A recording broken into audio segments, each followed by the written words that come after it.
India में elections को democracy का फेस्टिवल कहा जाता है और फेस्टिवल्स की तरह ही इसे मनाया भी जाता है, इसे सेलिब्रेट भी किया जाता है और इसकी जो प्रिपरेशन होती है वो भी किसी एक फेस्टिवल की तरह ही की जाती है। अब यहाँ पर ज़्यादा से ज़्यादा वोटर्स को ट्रैक करने के लिए अलग अलग पॉलिटिकल पार्टीज जगह जगह पर बड़ी बड़ी रैलियाँ करती हैं, लोगों को इकट्ठा किया जाता है, बड़े बड़े भाषण दिए जाते हैं, बड़े बड़े दावे और बड़े बड़े वादे किए जाते हैं। देश के अलग अलग कोने से लोग आते हैं, यहाँ पर कैंपेनिंग्स होती हैं, बड़े बड़े नेता एक जगह से दूसरी जगह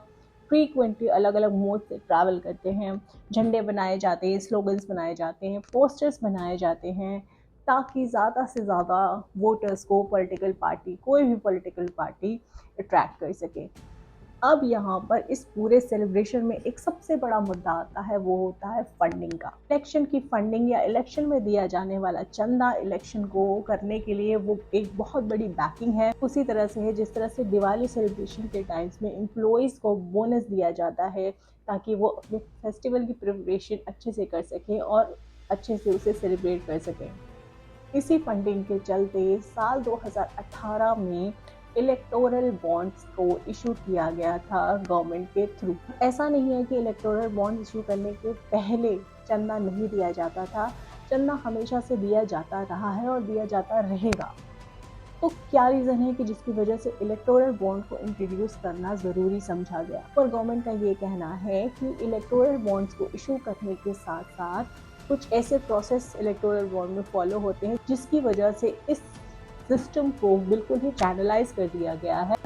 और बहुत ही ज़्यादा लीगलाइज कर दिया गया है। अब इलेक्टोरल बॉन्ड में क्या क्या प्रोविजन है, सबसे पहले हम ये देखते हैं कि इलेक्टोरल बॉन्ड जो कि मॉडर्न डे इलेक्शन फंडिंग का एक सोर्स है, एक टूल है, उसके क्या क्या फीचर्स है। इलेक्टोरल बॉन्ड को सबसे पहले जो अथॉरिटी इशू कर सकती है वो है state bank of India. Bank of India ही वो डिवीजन है, वो एंटिटी है जो गवर्नमेंट के जितने भी फिनेंशियल मैटर्स हैं उनको टेक ऑन करती है, उनको होल्ड करती है। फिनेंशियल ट्रांजैक्शन गवर्नमेंट के होते हैं वो स्टेट बैंक ऑफ इंडिया ही करती है। तो ये इलेक्टोरल बॉन्ड जो है वो state bank of India he issue कर सकती है। अब अगर अमाउंट की बात करें तो ये 1000 के मल्टीपल में इशू किए जा सकते हैं, जैसे कि 1000 से लेकर के 1 करोड़ तक के इलेक्टोरल बॉन्ड एसबीआई इशू कर सकती है। अब इनके खरीदने वालों की बात करें, हर वो सिटीजन जो अपनी फेवरेट पॉलिटिकल पार्टी को सपोर्ट करना चाहता है वो खरीद सकता है और अपनी फेवरेट पॉलिटिकल पार्टी को, ताकि उसकी गवर्नमेंट बन सके, उसे ये डोनेट कर सकता है। पॉलिटिकल पार्टीज के लिए यहाँ पर क्या विजन है कि इस इलेक्टोरल बॉन्ड को उनको इन कैश कराना होगा 15 दिनों के अंदर। अगर 15 दिनों के अंदर इस इलेक्टोरल बॉन्ड को कैश नहीं कराया जाता है तो ये जो अमाउंट है, जो डोनेट किया गया अमाउंट है, वो चला जाता है पीएम रिलीफ फंड में। एक और इम्पॉर्टेंट शर्त इलेक्टोरल बॉन्ड में लगाई गई है, इलेक्टोरल बॉन्ड्स को खरीदने के लिए किसी भी तरह का कैश ट्रांजैक्शन नहीं किया जाएगा। यहाँ पर जो ट्रांजैक्शन किया जाएगा वो पूरी तरह से डिजिटल होगा। अब इस डिजिटल ट्रांजैक्शन के पीछे गवर्नमेंट की ये लॉजिक है, उनका ये कहना है कि ये इलेक्टोरल बॉन्ड्स क्योंकि कैश के थ्रू नहीं खरीदे जा सकते हैं और सिर्फ डिजिटल मीडियम से इसे खरीदा जा सकता है, तो यहाँ पर जो भी इस बॉन्ड को परचेज कर रहा है उसका पूरा रिकॉर्ड अवेलेबल होगा और यहाँ पर किसी भी तरह के ब्लैक मनी के इन्वॉल्व होने के चांसेस बहुत कम हो जाते हैं, क्योंकि ज़्यादातर के जो ब्लैक मनी का ट्रांजैक्शन होता है वो कैश के थ्रू ही होता है। यहाँ पर वो political party people representation act 1951 में रजिस्टर्ड हैं और 1% सीट एक्वायर करती हैं किसी भी लोकसभा इलेक्शन में या फिर लेजिस्लेटिव असेंबली के इलेक्शन में। वो पार्टीज, वो पॉलिटिकल पार्टीज एलिजिबल होती हैं इन इलेक्टोरल बॉन्ड्स को एक्सेप्ट करने के लिए। इन इलेक्टोरल बॉन्ड्स को इशू करने में गवर्नमेंट का ये भी कहना है कि प्रिवेसी का सबसे बड़ा कंसर्न है। जो भी इंडिविजुअल या कॉर्पोरेट अगर फंडिंग करना चाहता है इलेक्शन के लिए और वो अपनी प्रिवेसी को नहीं शो करना चाहता, अपनी आइडेंटिटी को नहीं शो करना चाहता, तो इस इलेक्टोरल बॉन्ड में इसका पूरा ध्यान रखा गया है ताकि किसी भी तरह का ताकि इंडिविजुअल को या कॉर्पोरेट बॉडी को किसी भी तरह के बायसनेस का सामना ना करना पड़े कि वो किस पॉलिटिकल पार्टी को ज़्यादा फंडिंग दे रहा है, किस पॉलिटिकल पार्टी को कम फंडिंग दे रहा है। इससे उसकी डेली लाइफ पर कोई फ़र्क ना पड़े।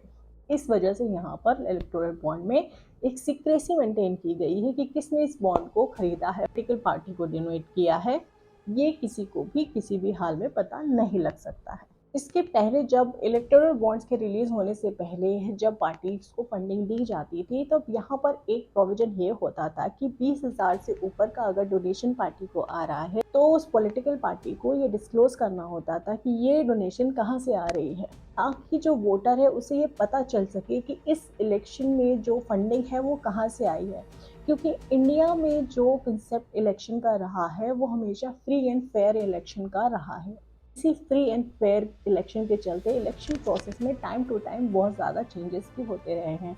जैसे कि पहले जो मैनुअल बैलेट बॉक्सेस होते थे उनको रिप्लेस करके ईवीएम को इंट्रोड्यूस किया गया,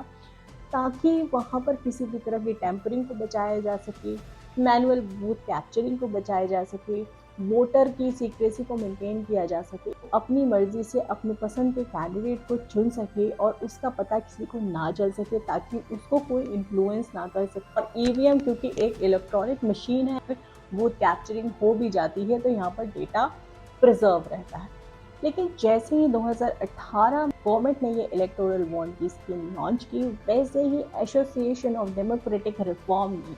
इसके अगेंस्ट एक प्ली फाइल कर दी सुप्रीम कोर्ट में। एसोसिएशन ऑफ डेमोक्रेटिक रिफॉर्म का ये कहना है कि जो इलेक्टोरल बॉन्ड का सिस्टम है बहुत ही ज़्यादा वेग है, बिल्कुल भी ट्रांसपेरेंट नहीं है। तो यहाँ पर डिजिटल ट्रांजैक्शन किए जा रहे हैं, लेकिन यहाँ पर जो वोटर है उसको बिल्कुल ये पता ही नहीं चल रहा है कि जो इलेक्शन कराए जा रहे हैं जिसमें वो एक बहुत बड़ा स्टेक होल्डर है, तो वोटर को तो ये पता ही नहीं है कि किसने इस इलेक्शन को ज़्यादा इन्फ्लुएंस कर रखा है, क्योंकि किसी को पता ही नहीं है इलेक्टोरल बॉन्ड्स की स्कीम आने के बाद में कि इलेक्शन की जो फंडिंग है वो कहाँ से आ रही है। तो ये डेमोक्रेसी के फ्री एंड फेयर इलेक्शन के कंसेप्ट के बिल्कुल ही अगेंस्ट जाता है। यहाँ पर सुप्रीम कोर्ट ने इस बात को एक्सेप्ट किया है और यहाँ सुप्रीम कोर्ट ने अपने जजमेंट में ये कहा है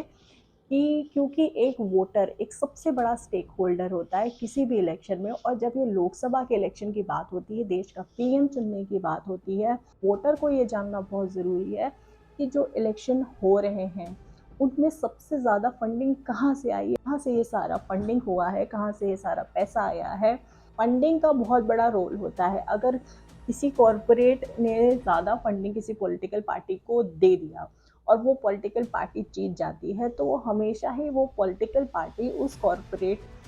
एंटिटी को मोबिलाइज करने के फेवर में रहेगी, और ये कहीं ना कहीं जाकर के एक वोटर की लाइफ को इन्फ्लुएंस करेगा ही करेगा, क्योंकि इकॉनमी बिल्कुल सर्कल में चलती है। जो प्रोड्यूसर है वो कहीं ना कहीं कंज्यूमर है, जो कंज्यूमर है वो कहीं ना कहीं प्रोड्यूसर है। सूनर और लेटर वोटर इससे इन्फ्लुएंस होने ही वाला है। इसी डेमोक्रेसी को सेव करने के लिए और इलेक्शन को फेयर बनाने के लिए हमेशा ही जो कैंडिडेट, जो पार्टिसिपेंट होते हैं, जो इलेक्शन में खड़े होते हैं, जो उम्मीदवार होते हैं, उनकी पूरी ही पर्सनल और प्रोफेशनल डिटेल्स यहाँ पर ली जाती है, उनकी प्रॉपर्टी की डिटेल्स ली जाती है, कि एक वोटर अवेयर रहे कि वो जिसको वोट देने जा रहा है आखिरकार उसका बैकग्राउंड क्या है। क्योंकि ये बात एक इंडिया जैसे बड़े देश को चलाने की है, और हम किसके हाथों में अपनी बागडोर सौंपना चाहते हैं, अपने देश की बागडोर सौंपना चाहते हैं, इसका डिसीजन लेने के लिए हमें सारी बातों का पता होना चाहिए। इसके चलते ही सुप्रीम कोर्ट ने इलेक्टोरल बॉन्ड को कॉश कर दिया। उनका ये कहना है कि के fundamental right 19A freedom of expression का वायलेशन है, और किसी भी तरह से किसी भी सिटीजन के फंडामेंटल राइट्स को वायलेट नहीं किया जा सकता है। राइट टू इंफॉर्मेशन का जो राइट एक सिटीजन को है, वो किसी भी इंफॉर्मेशन को गैदर कर सकता है, किसी भी इंफॉर्मेशन को गवर्नमेंट से पूछ सकता है अगर उसका उसमें इंटरेस्ट है। तो यहाँ पर इलेक्टोरल बॉन्ड्स को सीक्रेसी मेंटेन करने के नाम पर सिटीजन के फंडामेंटल राइट को टेम्पर किया जा रहा है, एंड नोइंगली एंड अननोइंगली इससे एक सिटीजन का नुकसान ही हो रहा है। और फंडामेंटल राइट्स को किसी भी तरह से चैलेंज नहीं किया जा सकता है, किसी भी तरह से अमेंड नहीं किया जा सकता है। जो फंडामेंटल राइट सिटीजन को कॉन्स्टिट्यूशन ने दिए हैं वो कोई भी सिटीजन से ले नहीं सकता है। इस वजह से ये इलेक्टोरल बॉन्ड इनवैलिड है।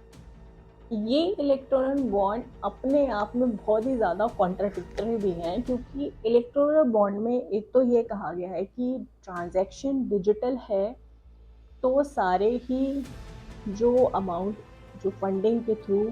इलेक्शंस में यूज़ होंगे उसका ट्रैक गवर्नमेंट के पास होगा। लेकिन यहाँ पर जो फंडिंग का ट्रैक रिकॉर्ड होगा, जो भी डिजिटल ट्रांजैक्शन के लिए जो भी फंडिंग हुई है उसका जो ट्रैक रिकॉर्ड होगा वो सिर्फ और सिर्फ गवर्नमेंट के पास ही होगा। अगर किसी भी कॉर्पोरेट एंटिटी ने या किसी भी इंडिविजुअल ने गवर्नमेंट के ऑपोजिशन को, उस पार्टी को ज़्यादा डोनेशन दे दिया है जो गवर्नमेंट नहीं बना पाती, अनफॉर्चुनेटली हार जाती, तो क्या बनने वाली गवर्नमेंट उस इंडिविजुअल के लिए हार्मफुल नहीं होगी? क्योंकि अल्टीमेटली एसबीआई गवर्नमेंट की ही एंटिटी है और जितना भी डेटा है वो एसबीआई के पास सिक्योर है, जो एसबीआई ने रिसेंटली रिलीज़ भी किया है। तो गवर्नमेंट के पास अगर इस डेटा का एक्सेस है, गवर्नमेंट उनके लिए बायस हो सकती है जिन्होंने उनको ज़्यादा फंडिंग दी, उनके लिए हार्मफुल हो सकती है जिन्होंने उनको कम फंडिंग दी है या फिर उनके अपोजिशन को ज़्यादा फंडिंग दी है। तो यहाँ पर डेमोक्रेसी कहीं ना कहीं से डिस्टर्ब हो जाती है। अब यहाँ पर डिजिटल ट्रांजैक्शन के थ्रू ब्लैक मनी को जो रोकने की बात की गई वो अपने आप में ही कॉन्ट्राडिक्टरी है। एक तरफ तो हम ये कह रहे हैं कि डिजिटल ट्रांजैक्शन है, इस वजह से ब्लैक मनी इन्वॉल्व नहीं हो सकता, लेकिन यहाँ पर डेटा भी तो रिलीज़ नहीं किया जा रहा है, किसी को पता ही नहीं है कि वो जो पैसा ऑनलाइन आ रहा है वो किस मीडियम के थ्रू आ रहा है। बहुत सारे ऐसे तरीके हैं जिसकी वजह से ब्लैक मनी को वाइट मनी में कन्वर्ट करके, मनी लॉन्ड्रिंग करके उसको डिजिटल मीडियम के थ्रू ट्रांजैक्ट किया जा सकते हैं और इलेक्टोरल बॉन्ड खरीदे जा सकते हैं। और यहाँ पर सबसे बड़ी बात यह है कि जब इलेक्शन में फंडिंग की जाती है, यहाँ पर सबसे बड़ी शर्त ये होती है कि कोई भी पॉलिटिकल पार्टी फॉरेन कंट्री से एड नहीं ले सकती है। अब यहाँ पर जब इलेक्टोरल बॉन्ड में किसी भी तरह के को रिलीज़ ही नहीं किया जाएगा, किसी भी तरह के नाम को रिलीज़ ही नहीं किया जाएगा,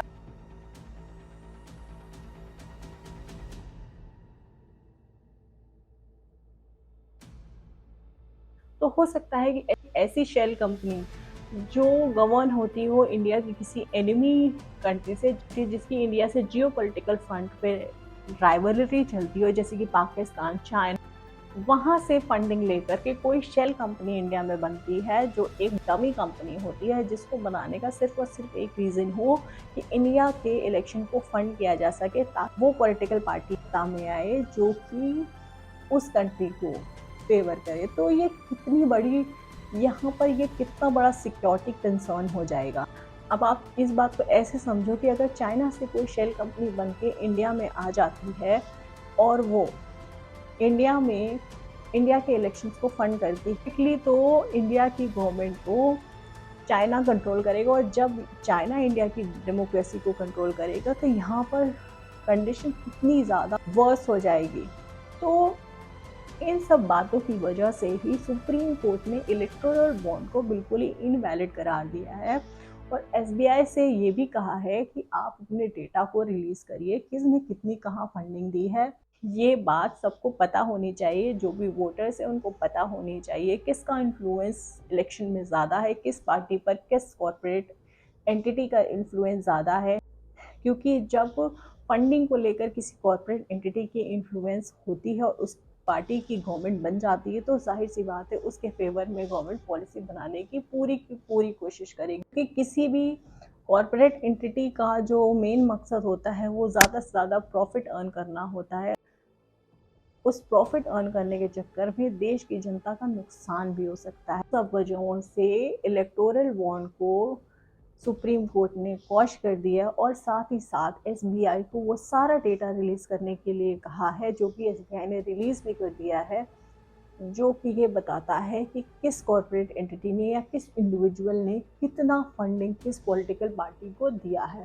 और यहाँ पर जो डेटा निकल कर आया है तो सबसे ज़्यादा जो दी गई है वो बीजेपी को दी गई है। इसमें ऐसी कोई बहुत बड़ी बात नहीं है, ये हमेशा से होता रहा है। हमेशा से ही जो पॉलिटिकल पार्टी सत्ता में होती है उसे ज़्यादा डोनेशन दी जाती है, जो ऑपोजिशन पार्टी है उसे सत्ता में रहने वाली पार्टी से कम डोनेशन दी जाती है। तो ये एक तरह का ट्रेडिशन हमेशा से ही रहा है, तो ये इससे बड़ी बात नहीं है। बड़ी बात ये है कि किस तरह से इलेक्टोरल बॉन्ड को डेमोक्रेसी के लिए खतरा बताया है सुप्रीम कोर्ट ने, और सुप्रीम कोर्ट ही वो एंटिटी है जिसकी जिम्मेदारी है कॉन्स्टिट्यूशन को बचाने की। कॉन्स्टिट्यूशन को बचाने के लिए सबसे इम्पोर्टेंट चीज़ है डेमोक्रेसी को बचाना, और डेमोक्रेसी को बचाने के लिए ज़रूरी है कि एक वोटर अवेयर हो, उसको अपने कैंडिडेट के बारे में पता हो, उसके फिनेंसेस के बारे में पता हो, इलेक्शन जो हो रहे हैं उस पर किसका इन्फ्लुएंस ज़्यादा है उसके बारे में पता हो। एक वोटर जब तक फुली अवेयर नहीं होगा तब तक इंडिया में फ्री एंड फेयर इलेक्शन नहीं हो सकते हैं और डेमोक्रेसी नहीं इस्टेब्लिश हो सकती है। डेमोक्रेसी को ही सिक्योर करने के लिए सुप्रीम कोर्ट ने इलेक्टोरल बॉन्ड को क्वॉश कर दिया।